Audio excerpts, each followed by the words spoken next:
The story of Lifewords in Africa is as old as SGM Lifewords globally, because the early missionaries also came to Africa. We have concentrated on working with younger generation Christians, because in the African continent, over 70% of the population is under 15. When we have begun to network, the churches themselves or the younger people themselves broadcast the news to their neighbors, and some of them really amaze me at the way in which they respond.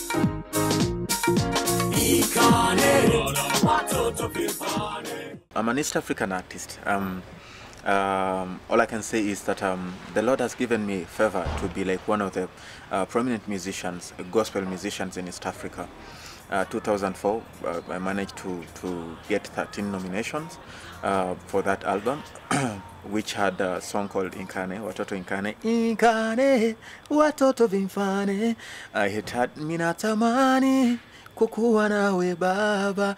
Swahili for I am really craving so hard to be with you, Jesus Christ. So since then, I've never looked back.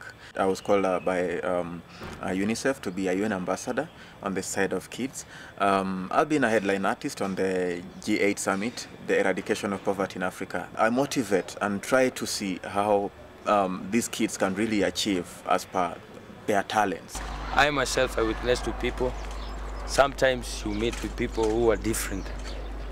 Kind of said, so women, men, young guys like me, you witness the goodness of Christ.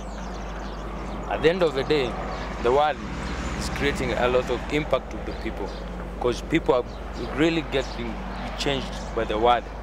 Some were selling changa, alcohol, nini bang. Some people were depressed, but now they have hope through the Bible. After reading the books, sometimes they end up coming to our church or different churches, because they want to seek more of the truth. As you can see, there's someone who is asking for a booklet.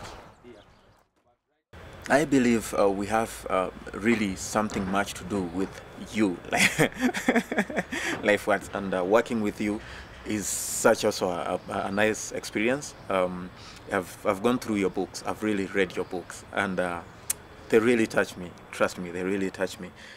I've been with Dan for the past 10 years. It's been a tremendous thing working with him, basically. I was born about 22 years ago. I started preaching when I was 9. I love touching people's lives, so I found a way of giving people hope. I had a passion for the young people, and I thought that it's time to raise a new generation that will not just know God, will live godly. And that's when I had the idea of doing motivational talks in schools. And now we have hundreds and hundreds of response from schools and students and teachers saying, thank you for coming to our school. Thank you for the beautiful life book. Thank you for the little book of character. Thank you for these booklets. Thank you for taking time to help us, for you have given us a new school. Right now, I'm believing and trusting God that we can raise a new generation that is godly, despite the fact that the world tells you not to be, we can be. Ikane, watoto vifane.